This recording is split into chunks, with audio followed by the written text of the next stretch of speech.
Good morning all of you. आज हम लोग जो पढ़ने जा रहे हैं वो सर्वांगसम त्रिभुज के बारे में है। सर्वांगसम क्या चीज़ होता है, इसमें क्या है कि जैसे दो त्रिभुज लेते हैं और इस त्रिभुज का आकार और माप क्या हो, एक समान होता है। अगर एक त्रिभुज के ऊपर दूसरे त्रिभुज को अध्यारोपित किया जाता है तो वो सभी तरफ से बराबर होगा। तो ऐसे त्रिभुज को हम सर्वांगसम कहते हैं। और इसका एक उदाहरण हमारी बुक में भी दिया है। जैसे कि एटीएम कार्ड है तो सारे एटीएम कार्ड के, एक एटीएम कार्ड के ऊपर दूसरा अगर हम एटीएम कार्ड रखते हैं तो उनकी भुजाएं और कार्ड जो है आपस में बराबर होगा।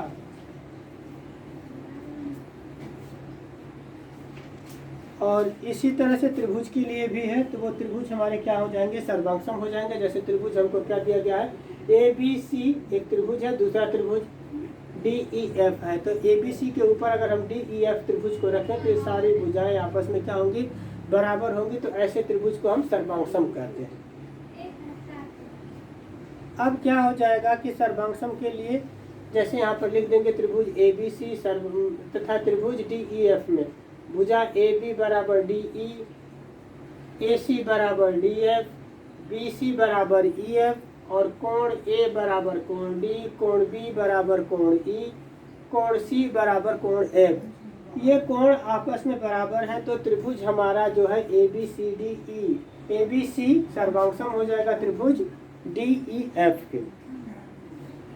अब क्या हो गया कि इसमें सर्वांगसम होने की भी कंडीशन दी गई है।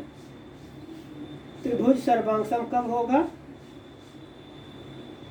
और उसकी प्रमेय है। तो यह क्या होगा कि भुजा कोण भुजा, अगर किसी त्रिभुज की दो भुजाएं और एक कोण आपस में क्या है, बराबर हैं, तो वो त्रिभुज हमारा क्या हो जाएगा, सर्वांगसम त्रिभुज होगा।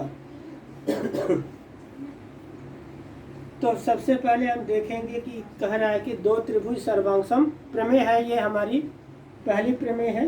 दो त्रिभुज सर्वांगसम होते हैं यदि क्या हो गया कि एक त्रिभुज की दो भुजाएं और उसके अंतर्गत बनने वाला कोण दूसरे त्रिभुज की दो भुजाएं तथा उसके अंतर्गत बनने वाले कोण के बराबर हो, तो वो त्रिभुज क्या हो जाएगा, सर्वांगसम होगा। ये प्रमेय है। इस प्रमेय को आपको करना है भुजा कोण भुजा, और ये प्रमेय नंबर है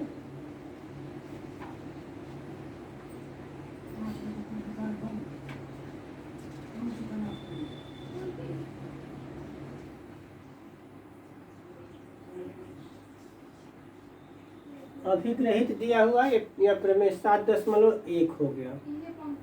इस 7.1 के अनुसार अब इसमें क्या हो गया, क्या चीज दिया है, हमको दिया है कि दो त्रिभुज दिया गया है। यहाँ पर लिख लेंगे, दिया है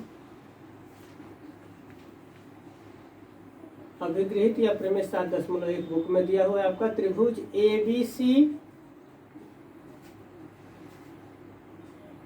तथा त्रिभुज डी ई, त्रिभुज डी ई एफ में, त्रिभुज डी ई एफ में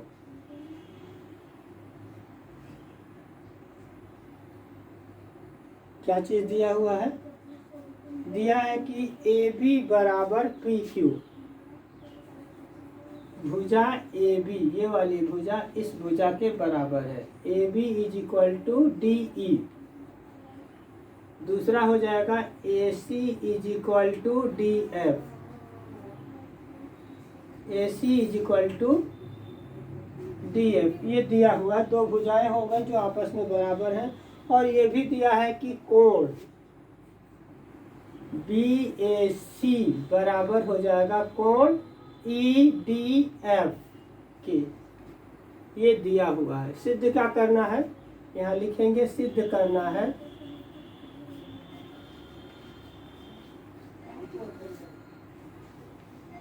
सिद्ध करना है त्रिभुज ए बी सी सर्वांगसम है त्रिभुज डी ई एफ के। ये आपको सिद्ध करना। अब उपपत्ति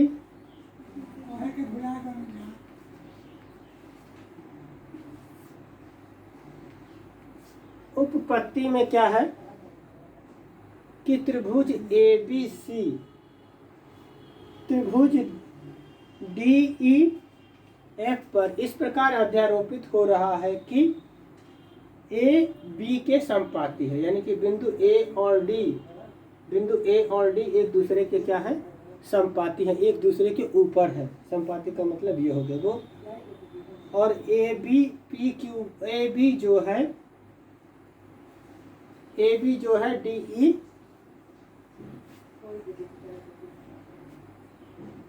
पर अध्यारोपित हो रहा है।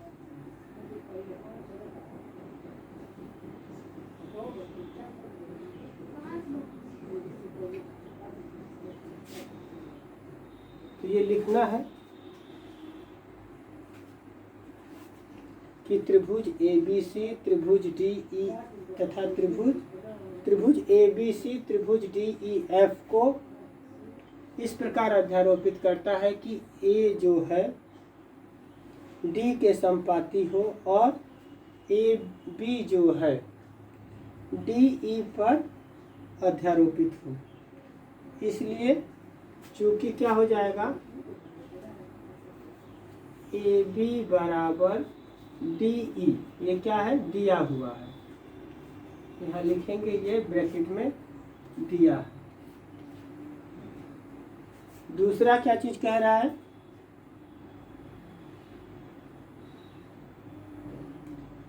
चूंकि कोण A बराबर कोण D, ये क्या हो गया, संपाती है, इसलिए कोण आपस में क्या हो जाएंगे, A जो है D पर है और इसलिए AC निश्चित रूप से DF पर पड़ता है। और यहाँ पर क्या दिया है कि भुजा जो है, इसलिए भुजा AC बराबर जो है क्या हो गई, D और F हो गई, AC बराबर DF हो गया। तो इसलिए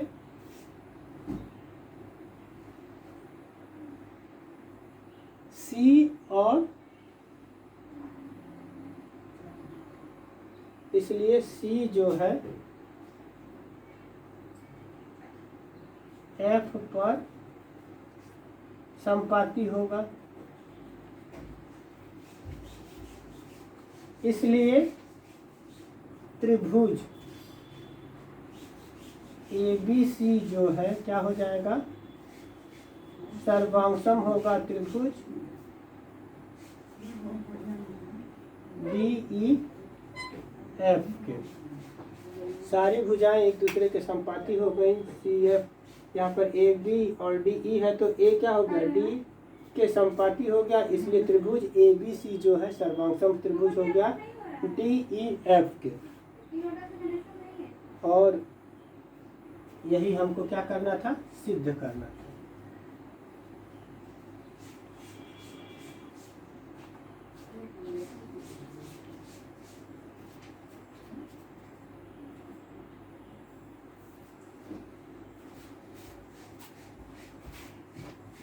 अगला जो प्रमेय है वो अगले वीडियो में बताएंगे, इसको ध्यान से आप लोग देखिएगा। धन्यवाद।